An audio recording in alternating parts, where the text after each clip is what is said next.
অনেকদিন আগে পাহাড় আর জঙ্গলে ঘেরা একটি ছোট গ্রাম ছিল। সেই গ্রামের নাম ছিল নীলপুর। গ্রামটি খুব শান্ত এবং সুন্দর ছিল। দিনের বেলা পাখির গান, নদীর কলকল ধ্বনি আর বাতাসে দুলতে থাকা গাছের শব্দে পুরো গ্রাম যেন জীবন্ত হয়ে উঠত।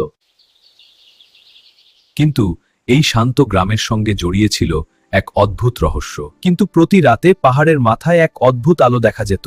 গ্রামের মানুষ সেই আলোকে ভয় পেত। ওই পাহাড়ে নিশ্চয়ই কোনো ভূত আছে। রাতে কেউ ওদিকে যায় না। গ্রামেই থাকতো এক কৌতূহলী ছেলে। তার নাম ছিল অরুণ। অরুণ ছোটবেলা থেকেই খুব সাহসী এবং কৌতূহলী ছিল। সে সবসময় নতুন কিছু জানতে চাইত। একদিন রাতে সে তার দাদুর সঙ্গে উঠোনে বসেছিল। হঠাৎ পাহাড়ের ওপরে আবার সেই রহস্যময় আলো জ্বলে উঠল। দাদু, পাহাড়ে ওই আলোটা কি? অরুণ, এই আলো অনেক বছর ধরে দেখা যায়। কেউ জানে না ওটা কি। অনেকেই বলেছে সেখানে দৈত্য অথবা অদ্ভুত শক্তি আছে। অরুণ সিদ্ধান্ত নিল সে পাহাড়ে গিয়ে রহস্যটা খুঁজে বের করবে। আমি পাহাড়ে যাব। পরের দিন সকালে অরুণ সিদ্ধান্ত নিল সে পাহাড়ে যাবে এবং রহস্যটা খুঁজে বের করবে। পথ সহজ ছিল না। ঘন জঙ্গল আর অদ্ভুত শব্দে ভরা ছিল চারদিক। ধীরে ধীরে সে পাহাড়ের কাছে পৌঁছালো। পাহাড়ের গায়ে একটি সরু পথ ছিল। সেই পথ ধরে অনেক কষ্ট করে সে উপরে উঠতে লাগলো। তখন আকাশের মাঝখানে, কিন্তু সেখানে গিয়ে সে অবাক হয়ে গেল। পাহাড়ের চূড়ায় একটি পুরনো পাথরের ঘর ছিল। ঘরটি খুব পুরনো হলেও মনে হচ্ছিল কেউ সেখানে থাকে। ধীরে ধীরে দরজার কাছে গেল। দরজাটা একটু খোলা ছিল। সে ভিতরে উঁকি দিয়ে দেখল মানুষ একটি অদ্ভুত যন্ত্র নিয়ে কাজ করছেন। ঘরের ভেতর অনেক কাঁচের বোতল, আয়না আর ধাতব জিনিস রাখা। আপনি কে? ভয় পেও না, আমি একজন জ্ঞান অনুসন্ধানকারী। তাহলে রাতে পাহাড়ের ওপর যে আলো দেখা যায় সেটা কি? ওটা কোনো ভূত নয়। আমি এখানে আকাশের তারা আর আলো নিয়ে পরীক্ষা করি।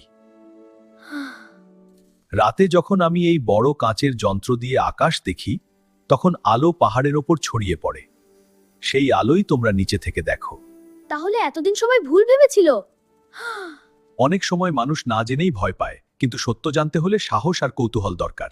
অরুণ বুঝতে পারল, যাকে সবাই ভয় পেত সেটি আসলে জ্ঞানের আলো। অরুণ সেদিন অনেকক্ষণ বৃদ্ধের সঙ্গে কথা বলল। সে আকাশের তারা, আলো আর পৃথিবীর অনেক রহস্য সম্পর্কে নতুন নতুন কথা শিখল। ঠিক আছে, আমি এখন আসি। আমার বাড়ির সবাই খুব চিন্তা করছে। ঠিক আছে, এসো, আবার পরে দেখা হবে। সন্ধ্যা নামার আগে অরুণ খুশিতে গ্রামে ফিরে এলো। সবাই শোনো, আমি পাহাড়ের আলোর রহস্য জেনেছি। ওটা কোনো ভূত নয়, একজন জ্ঞানী মানুষ সেখানে গবেষণা করেন। সত্যি? হ্যাঁ, তিনি গ্রামের জন্য নতুন জিনিস আবিষ্কার করছেন। কত ভালো, এবার তোমরা সবাই জানলে। গ্রামের মানুষ তখন বুঝতে পারল, যাকে তারা এতদিন রহস্য বা ভয়ের শক্তি ভাবছিল সেটি আসলে জ্ঞান আর বিজ্ঞানের আলো। সেদিন থেকে গ্রামের মানুষ আর সেই আলোকে ভয় পায়নি। তারা বুঝেছিল জ্ঞানই সবচেয়ে বড় আলো। সেই পাহাড়ের আলো আজও জ্বলে, কিন্তু এখন সেটি ভয়ের নয়, জ্ঞানের আলো।